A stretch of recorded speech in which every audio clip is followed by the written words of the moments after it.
அந்த கல்வியை பள்ளிக்கூடங்கள் என்று அமைத்து தருகின்றனவோ அங்கேதான் அவை பள்ளிக்கூடங்கள். ஆங்கிலத்தில் அதை சொல்லும் பொழுது அது மிகவும் வேடிக்கையாக சொல்வார்கள்.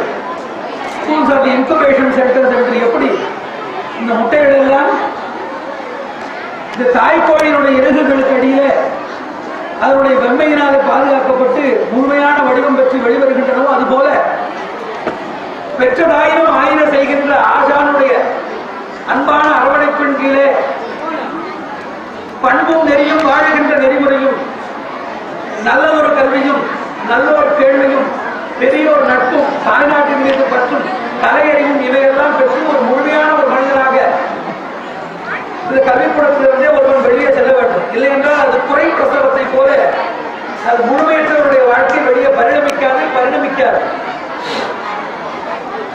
அப்படிப்பட்ட ஒரு நிலையை இன்று பெற முடியவில்லை. ஏனென்றால் பிள்ளைகளுக்கு அது போன்ற நெறிகளை அந்த சிறு வயதிலிருந்து ஊட்டி தருவதில்லை.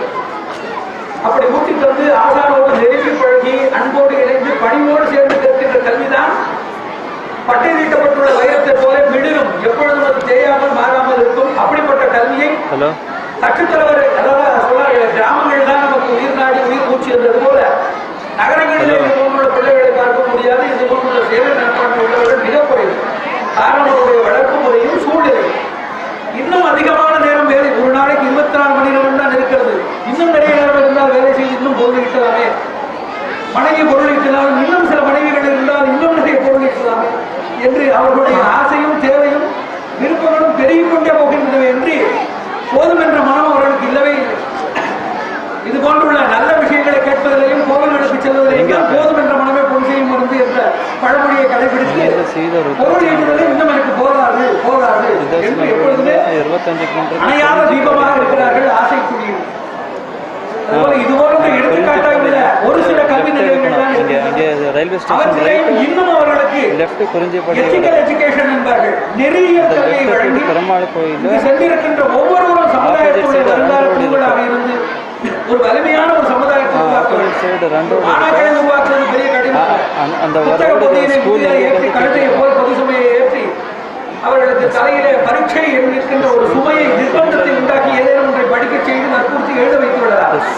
ஆனால் அவர்களை விழும்படியான மாணிக்கங்களாக செய்ய வேண்டும், தன்னார்வமுடையவர்களாக கல்வியில செய்ய வேண்டும் என்றால் அதற்கு ஒரு தனி கல்வி திட்டத்தை அமைத்து இந்த நெறியியல் பாடத்தை தனிப்பாடமாக வைக்க வேண்டும். இப்பொழுது கூட பல பல்கலைக்கழகங்களே அவற்றைத்தான் வலியுறுத்தி வருகிறார்கள். ப்ரொடக்டிவ் எஜுகேஷன், எத்திக்கல் ஃபவுண்டேஷன் என்று இவற்றை தான் இப்பொழுது வலியுறுத்தி வருகிறார்கள். இதை இந்த பள்ளிக்கூடங்களில் அறிமுகப்படுத்த வேண்டும். இது போன்றுள்ள பல பள்ளிகள் தோன்ற வேண்டும். இந்த பள்ளிகளில் பல பிரிவுகள் தோன்ற வேண்டும். இன்னும் பல நூற்றுக்கணக்கான மாணவர்கள் இதனால் பெரும்பயன் அடைய வேண்டும் என்று அணியார் பொழில்சூர் அரங்கநகரப்பணி, மறையாறை நாவேதத்துள் என்ற மடச்சுடரை, மலர்மேல் மங்கையுரை மார்பனை, ஆழி வெள்ளானை, எம்பிரானை பல முறைகள் இறங்கி ஏற்றுவோம். நாராயணாராயண of varying dimensions, uncontrollably growing like mushrooms. There had been a research in the Vedas and Shastra in which the transcendental authorities of the Vedic wisdom, they have clearly, by their profound and proficient knowledge, they have quoted, there is a one-stop solution to all the problems. What is that one-stop solution? The main criminal factor for all of the problems, whether it may be physical debilitation, whether it may be lack of mental sturdity, it may be lack of intellectual evolution or spiritual demoralization. These types of debilitations, deplorabilities in physical, mental, intellectual, spiritual, cultural, moral, social, national or international movies, they have been caused by a basic factor which is known as ignorance or avidya. It is that ignorance which takes innumerable incarnations and modifications in various forms such as arrogance, misapprehension, oblivion, false apprehension, confusion, lack of fraternity, hostility, jealousy, various these factors, the uncountable derivatives, they come from a single formula that is known as ignorance. So, the single cause for the universal problems, if it is ignorance, then no doubt wisdom will be the one-stop solution.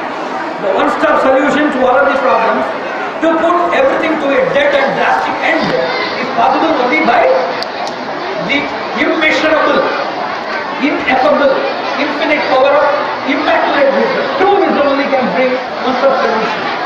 And the source for true wisdom is education. Education is not wisdom. Education cannot bring wisdom. But education is a pathway, threshold by which a person can be pushed into the search and survey of wisdom. Education can bring you to get into knowledge. As a knowledgeable person, by proper analytical vision, can get into the process of sharpening his acumen and caliber. Acumen and caliber, well trained, tamed, specified and transcendentalized, shall result in the formation of the particles of wisdom. So, wisdom is the one-stop solution. So, for any innovative, for any inventive, or for any type of approach towards a cosmopolitan and altruistic trend in the form of national service, the social service is possible only by a potential. So, instead of doing any sort of help, all helps are there, and these helps are ephemeral. Just as we know about the famous proverb in which we used to say, if you give a person a fish, that fish makes the person free from starving on the day. But if the art of fishing is taught him, the person is capable of not only taking care of himself, but also taking care of his associates and dependents. So, no doubt we have to take care of these people. In the society, those who are deeply overwhelmed in the murky visions, those who are downtrodden and destitute, those who are victimized by the ugly heads of disruptivism and terrorism, and those who are physically, mentally impaired, and those who are victimized by the social abnormities and disorders. Certainly we have to, as a government organization, as non-government organizations, as a capable and committed citizen, as a dedicated cosmopolitan human being and citizen of earth, it is the duty of each and every person to take care of his fellow beings. Just as a person takes care of his fingers, just as a person, even though there is something wound, there is something hurting, there is something piercing in his foot, immediately the hand rushes for rescue. And the eye which is located in a different end, it rushes to shed the tears on the basis of mercy. So this clemental understanding that has been constitutionalized in this body shall exist, shall pursue, shall penetrate in the social body also.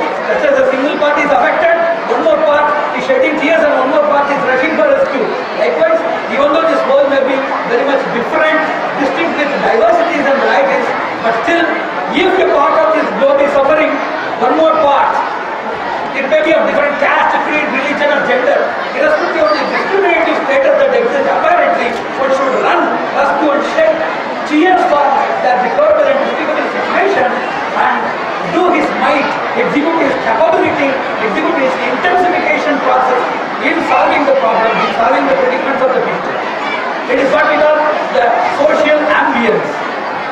It is what we call social ambience. And this art is cultivated only with philanthropy.